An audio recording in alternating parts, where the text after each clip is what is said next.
Dark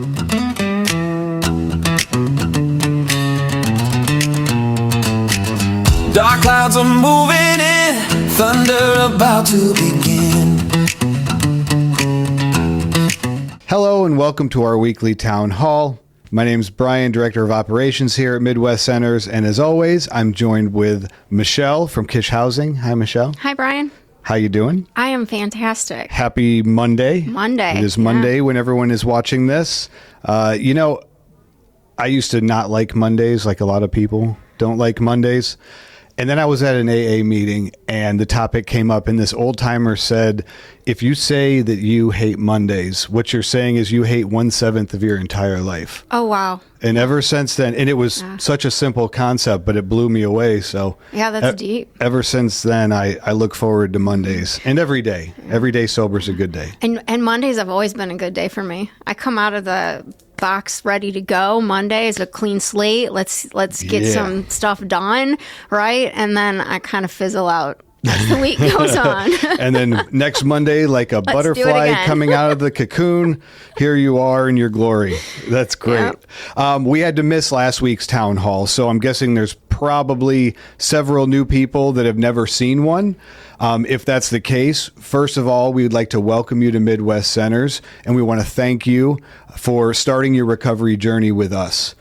Town Hall is our weekly show where we just go over some rules, reiterate some rules, discuss anything that might be changes to programming or to Kish, and hopefully get the week started off just on the right foot.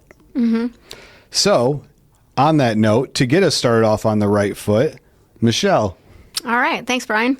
All right, guys. Hello. Welcome. If you're new, I'm just giving you some updates around what we want to focus on at Kish.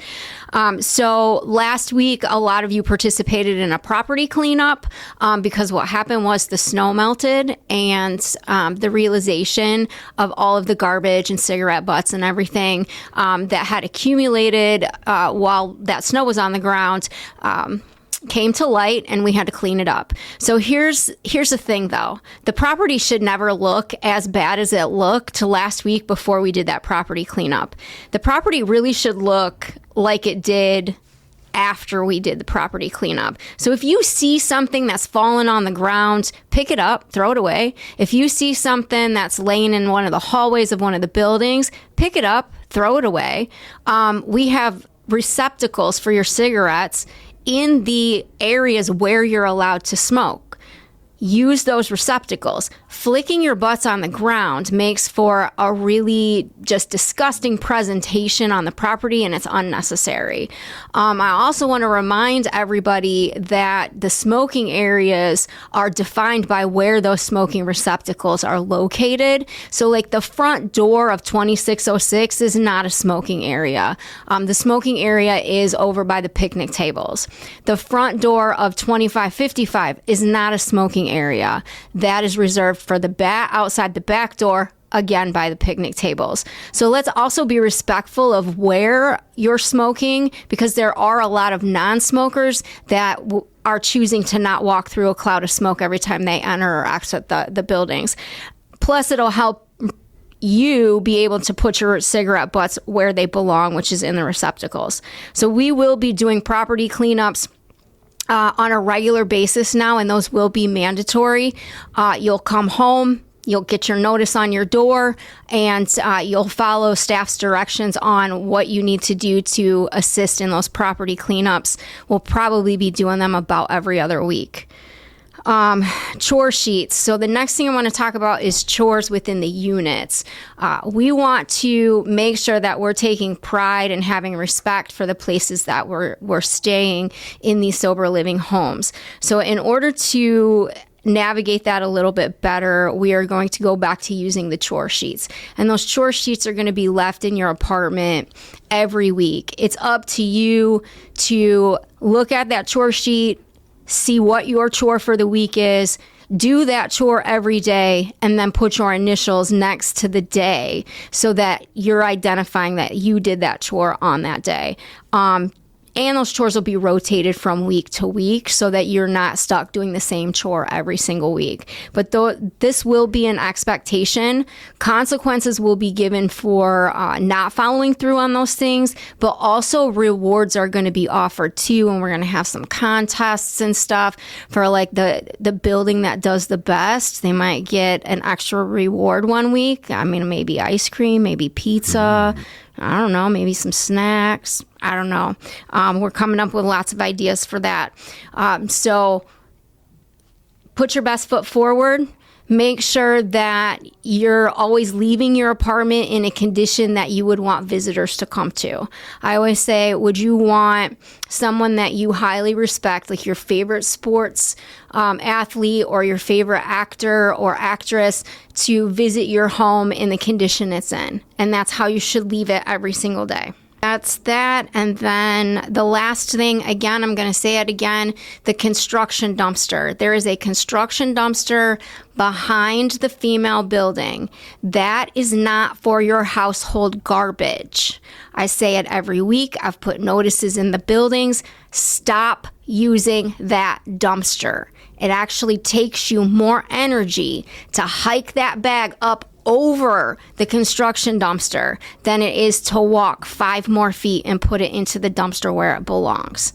Do not use the blue construction dumpster. Use the green dumpster that's 5 feet further.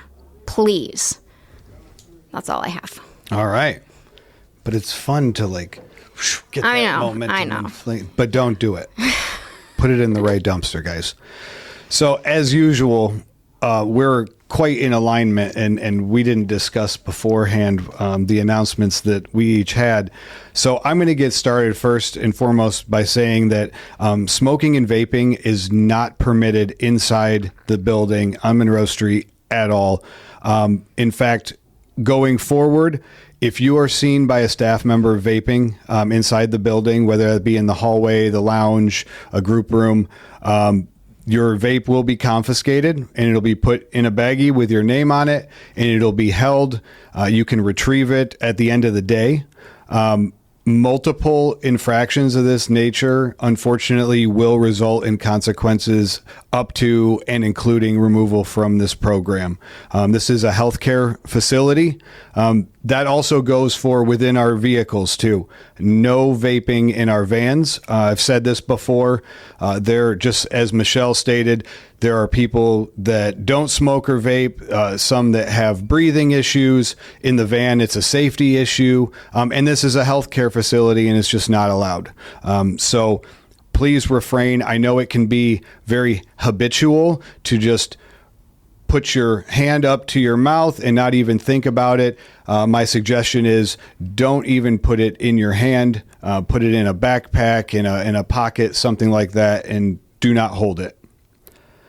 And the next part also that goes along with Michelle's talk about smoking areas and where it is permitted and should not be done, I wanted to state that part of recovery is learning how to be a good neighbor and community member, and behaving and leaving the spaces around us in an appropriate manner.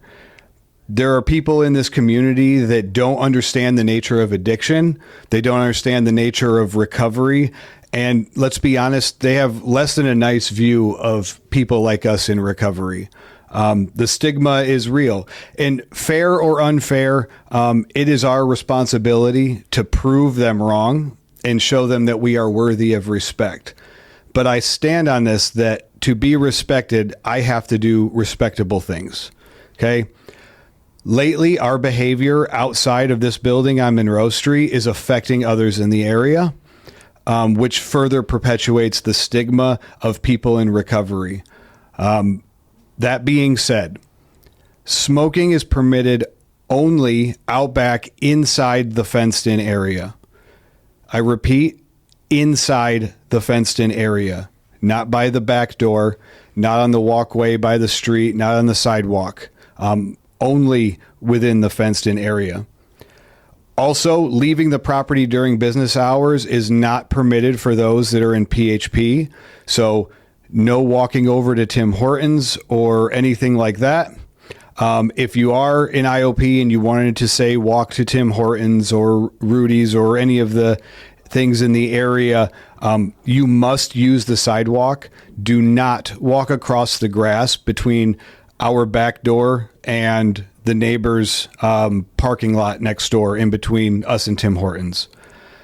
Anybody found leaving the property unapproved, walking across the grass, congregating, smoking anywhere other than within the fenced-in area will be subject to disciplinary action and potentially removed from the program. This is a very serious thing. We want to be here for as long as possible to help as many people as possible.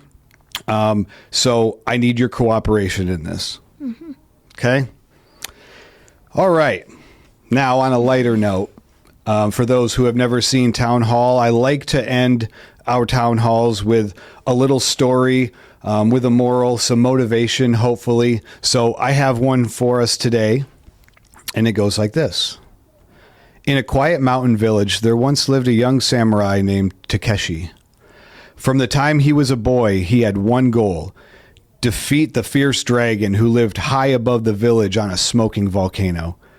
Every year on the first day of spring, Takeshi would climb the mountain to challenge the dragon, and every year he would lose. Bruised, burned, exhausted, he would return to his temple, but he never quit. Instead, he trained harder. He strengthened his body. He sharpened his sword. He disciplined his mind. 7 years passed this way. 7 climbs, 7 battles, 7 painful defeats. By the 8th year, Takeshi was no longer just tired in body. He was weary in spirit. So he sought out an old master named Kensei, hoping to learn a secret technique that would finally defeat the dragon. But Kensei did not teach him a new strike. He did not show him a hidden weapon. He did not give him strategy. Instead, he said, "Take off your armor, lay down your sword, go bathe in the cold stream, lie beneath the ancient tree, look at the sky, sleep on the earth." Takeshi was confused. How would resting him help defeat the dragon? Still, he obeyed.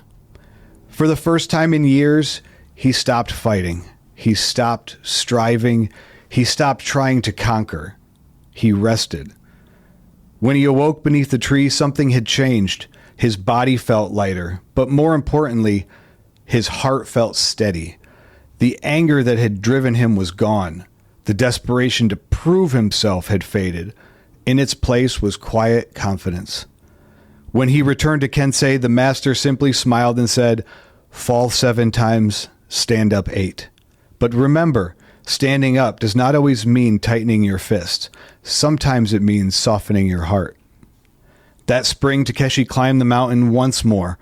This time he carried 7 years of strength and something new: calm.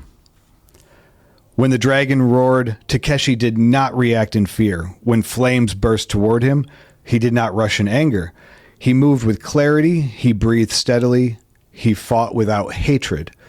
And on that day, the dragon fell. Not because Takeshi had become stronger than ever before, but because he had finally become whole. Now, the moral is, perseverance is powerful, but perseverance without peace can exhaust the soul. Recovery is like this. Often we find ourselves on a path and we stumble. This doesn't mean it isn't the right path for you, or it's not the right path in general. It means you overlooked something, maybe something so small you hadn't noticed it before.